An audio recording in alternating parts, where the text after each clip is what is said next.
características de los gatos como felinos en la naturaleza. Pocos animales han participado tanto en la historia de la humanidad como los silenciosos y siempre enigmáticos gatos. A través de los tiempos los hemos visto recorrer el paisaje urbano, y en la actualidad cada día es más frecuente verlos integrados en el ambiente doméstico, conservando su característica independencia, pero convertidos en un miembro más de la familia. Sin embargo, aparte de los tópicos, conocemos muy poco en realidad sobre el modo de ser, la conducta y los cuidados que requiere este animal. ¿Qué diferencia hay entre un gato y un tigre? Los félidos constituyen la familia más amplia del orden de los carnívoros, en la que se incluyen animales que, a pesar de las notables diferencias de tamaño existentes entre algunas especies, forman un grupo bastante homogéneo, y eso significa que, por ejemplo, entre un gato y un tigre no hay diferencias anatómicas y de temperamento sustanciales. Por lo general los felinos machos son más grandes y tienen la cabeza más maciza que las hembras, pero aparte de eso el dimorfismo sexual no es especialmente notorio, salvo en el caso del león, que se distingue de la hembra por su larga melena. Los félidos se han instalado en casi todos los medios terrestres, desde los bosques húmedos tropicales hasta los desiertos, a excepción de las tundras desprovistas de árboles y las regiones polares. Faltan también en Australia, en las Antillas, en Madagascar y en Islandia, sin contar, claro está, a los gatos domésticos. Su alimentación casi exclusivamente carnívora, se compone de vertebrados, de dimensiones variables, desde las de un ratoncito hasta las de un búfalo, moluscos e insectos. La ingestión ocasional de sustancias vegetales no tiene una finalidad nutritiva, sino que sirve para facilitar la eliminación de los pelos amontonados en el estómago o de otras sustancias no digeridas. La libertad de los gatos. Me gusta el carácter independiente y casi despectivo del gato, que no se ata a nadie, y la indiferencia con que pasan de los ricos apartamentos a las alcantarillas que lo vieron nacer. El gato vive solo, no necesita la sociedad. Obedece cuando quiere. Chatea uriando. Además de magníficos caminantes, los felinos son también velocísimos corredores, muy rápidos en la salida pero poco resistentes en las largas distancias. Por eso su técnica de caza consiste en el acecho. Esperan ocultos a la presa o se le acercan silenciosamente para luego abalanzarse sobre ella desde cerca. Si ésta huye al primer asalto, la persiguen solo durante un breve trecho y luego desisten, no pudiendo competir en cuanto a resistencia. La única excepción parcial a este respecto es el guepardo, el más veloz de los animales terrestres, que, siendo capaz de superar los 100 km por hora a la carrera pero siempre en línea recta ya que no puede zigzaguear como otros animales, aunque se dirige hacia la presa con movimientos cautelosos, no necesita acercarse demasiado a ella para alcanzarla. ¿Son los felinos animales solitarios?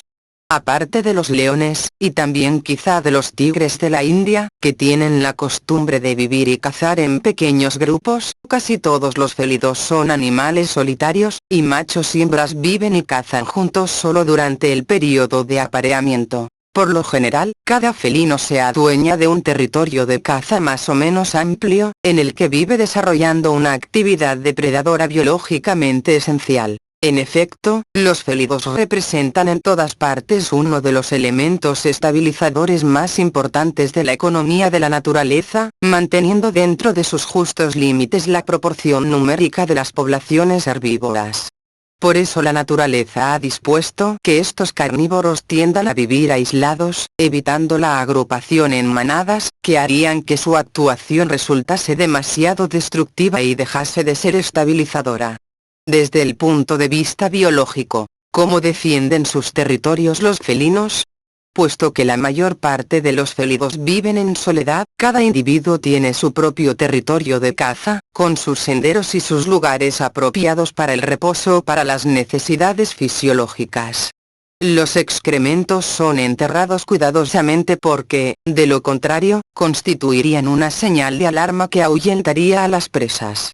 Pero, durante la época del celo, los felinos pueden usar los excrementos, sobre todo la orina, para avisar de su presencia a los individuos del otro sexo. Las heces depositadas en las piedras o en las cepas de los árboles y los restos de orina particularmente olorosa constituyen auténticos anuncios matrimoniales.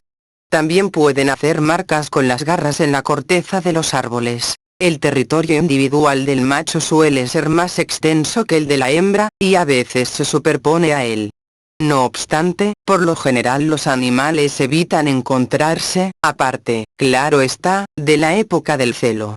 La zona que rodea el lugar principal de reposo, o aquella en que las hembras construyen su cubil para parir, suele ser defendida con más ahínco que las otras partes del territorio felinos en su época de celo. Durante la época del celo esa defensa da lugar habitualmente a encarnizados duelos entre los machos, a los que la hembra, si está presente, asiste con aparente desinterés. Normalmente, el macho vencedor se aleja del vencido, y a veces sucede que la hembra se une a este último, marchándose antes del regreso del vencedor y sin unirse por tanto con el macho que ha demostrado ser superior físicamente, comportamiento este que contrasta con la finalidad selectiva de estas disputas amorosas. Los felinos salvajes se reproducen generalmente una sola vez al año, a diferencia de los domésticos, que pueden efectuar incluso 3 ciclos reproductivos, pariendo por término medio entre 2 y 4 cachorros por camada. Las leonas dan a luz hasta 5 cachorros. Es de destacar el hecho de que en los grandes felinos los cachorros permanecen junto a la madre al menos durante 1 año y medio, y por eso la hembra es fecundada como máximo una vez cada 2 años. Pero se dan casos en que transcurren hasta 3 o 4 años entre 2 partos. En muchas especies, el macho abandona a la hembra después del apareamiento. Son excepción sobre todo los leones y los guepardos, así como diversos felinos en estado doméstico. Los jóvenes, una vez alcanzada la edad adulta, se alejan de la madre espontáneamente o son abandonados o expulsados por esta. Los felinos son hábiles trepadores, excepto las especies más grandes, y ágiles saltadores, así como, en caso de necesidad, diestros nadadores, aunque por lo general no parece gustarles demasiado el contacto con el agua. Características de los gatos y felinos en general. La familia de los félidos se divide en 3 subfamilias. La ya extinguida de los nimbravinos, la de los acinoninos, que comprende solo al guepardo, y la de los felinos, que abarca a todos los demás félidos. Clasificación de los félidos. La familia de los félidos, que tiene la siguiente división taxonómica, pertenece a la clase de los mamíferos, a la subclase de los terios, al orden de los carnívoros y al suborden de los fisípedos. Clasificación de los félidos. La subfamilia de los felinos se divide a su vez en 2 tribus. Los felinos, que, con idéntica denominación a la subfamilia, comprende las especies más pequeñas, capaces de ronronear pero no de rugir, y los panterinos, o grandes félidos, capaces de rugir, con la sola excepción del ibis, que por algunos rasgos puede considerarse como un grado intermedio entre felinos y panterinos.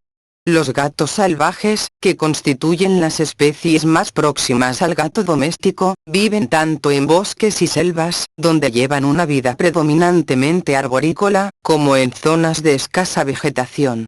Hay gatos salvajes de hábitos nocturnos y otros que actúan principalmente de día, del mismo modo que determinadas especies se nutren principalmente de roedores y otras cazan distintos tipos de vertebrados. ¿Son los felinos animales crueles y peligrosos? Hay quien acusa a los gatos de crueldad porque suelen jugar con el ratón y con otras presas. En realidad esta tendencia se debe, sobre todo en los individuos jóvenes, a la necesidad de adiestrarse y de ejercitar los movimientos de captura. A los carnívoros, de hecho, la naturaleza no les ofrece alimento espontáneamente, como sucede con los herbívoros, los frugívoros y los omnívoros, que, para saciar el estímulo del hambre, no tienen más que recoger los frutos de la tierra. Para los carnívoros la obtención del alimento, y por ende la posibilidad de continuar viviendo, es una lucha cotidiana, ligada a sus aptitudes físicas. Los carnívoros que, a causa de la edad o de algún accidente, ya no pueden capturar otros animales están destinados a perecer. Adquirir y mantener la destreza de movimientos necesaria para capturar presas representa por tanto un don esencial que puede dar lugar a comportamientos que al hombre, que no conoce sus motivaciones, le parecen inútilmente crueles. Los felinos, y otros depredadores, son acusados de ferocidad sanguinaria también por el hecho de que a veces matan más animales de los que necesitan para vivir. Esto sucede cuando el depredador consigue penetrar en un recinto en el que se guardan animales domésticos, un establo, un gallinero, etc., dándose así una situación que al hombre le parece antinatural. En la naturaleza el depredador agrede a una sola presa o, si ataca a una manada, solamente puede atrapar a un ejemplar porque todos los demás tienen tiempo de escapar.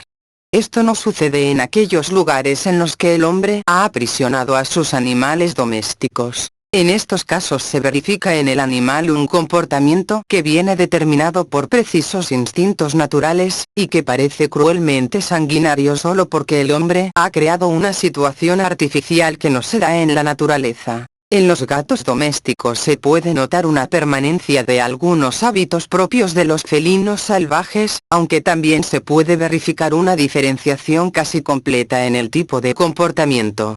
Activamente perseguidos por el hombre, los felinos salvajes son cada vez más escasos, y algunas especies se encuentran ya como animales en peligro de extinción.